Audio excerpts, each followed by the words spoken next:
Hey, everybody, my dear Leo friends all over the world. This is Maxine Taylor, and I've got your June forecast, which I will share with you in just a minute. I just want to remind you that my latest book is available on Amazon. It's called Hidden Messages in Your Birth Chart. And many of you know, because I've done your birth chart and your forecast, you know that my passion is helping people release their programming so that they can be their highest and best. It is this programming that holds us back very often. It's very rare that we get everyone in our childhood totally supportive of us.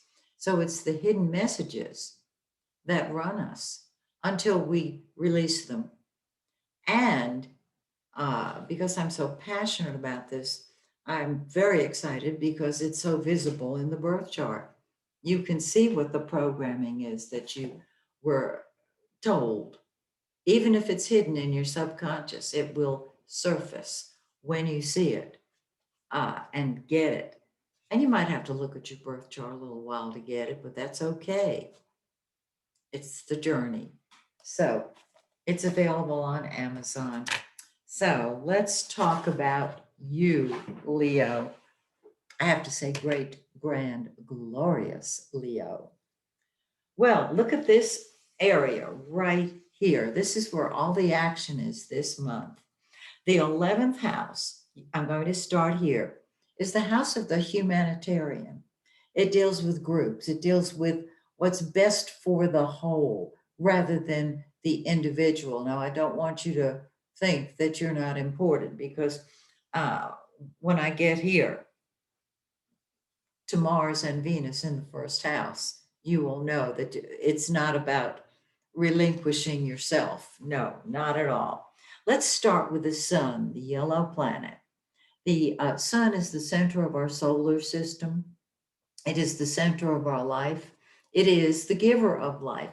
Wherever the sun is in your chart or your solar chart, in other words, wherever it is at a given time, that's the area of life that lights up and creates. It's in your 11th house of friends and group activities. So, this is a time when you're going to want to get out there and be with friends until the 20th, when it moves into your 12th house. And you say, go away, world. I want to be by myself.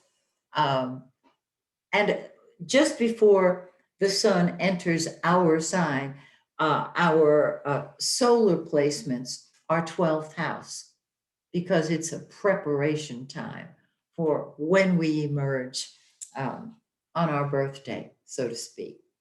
Mercury, the blue planet, is retrograde in the 11th house of friends and group activities and humanitarian projects. And they're unsettled. With Mercury retrograde, things are unsettled. You do not want to start a new project under a retrograde Mercury. Wait until it goes direct, meaning it comes out of retrograde on the 22nd. It will, however, go into the shadow of the retrograde and will come out of the shadow on the 7th of July. So if you can wait until then to start new projects, great. The reason we don't start new projects on a retrograde Mercury is because whatever we start on a retro Mercury either fizzles out completely or has to be redone within the year. So what you're going to do is tie up the loose ends of unfinished projects. So reconnect perhaps with friends. Or have you been on the outs with a friend? This might be a good time to mend fences. Fences. You understand what I'm saying. Okay. Venus, the planet of love and beauty and joy and happiness and money, has been in your 11th house and you have enjoyed being with your friends. On the 2nd of June, it pulls into your 12th house and you really enjoy your own company more. It's a time when you're going to want to just get away from other people That's understandable because there is a time for that. And this is your time to pull back and retreat. Okay. Venus is going to be in that 12th house until the 27th. On the 27th, it moves into your first house and you emerge in love with you. You feel good about you. You're happy about you. It's fabulous. Okay. So, getting back to the sun for a minute, it's in your 11th house. On the 20th, it moves into your 12th house where you're enjoying your own company. Now, Mars has been in your 12th house. And this is very interesting. Wherever Mars is what you throw yourself into. It's what you fight with and fight for. It's number one for you. It's been in your 12th house, and you've said, world, go away. Yes, you've been enjoying friends, but with Mars in your 12th house, you need time alone. Well, on the 11th, and you're going to feel this a couple of days before, Mars moves into your first house. And whenever Mars crosses your ascendant, you hit the ground running. Your mantra becomes out of my way or the highway. And that is exactly how you feel. And that's exactly what you're going to do. You're going to do what you want, when you want, how you want, because you want after the 11th. And that Mars is going to stay in that first house through at least the end of June. So you're going to have a terrific time doing what you want.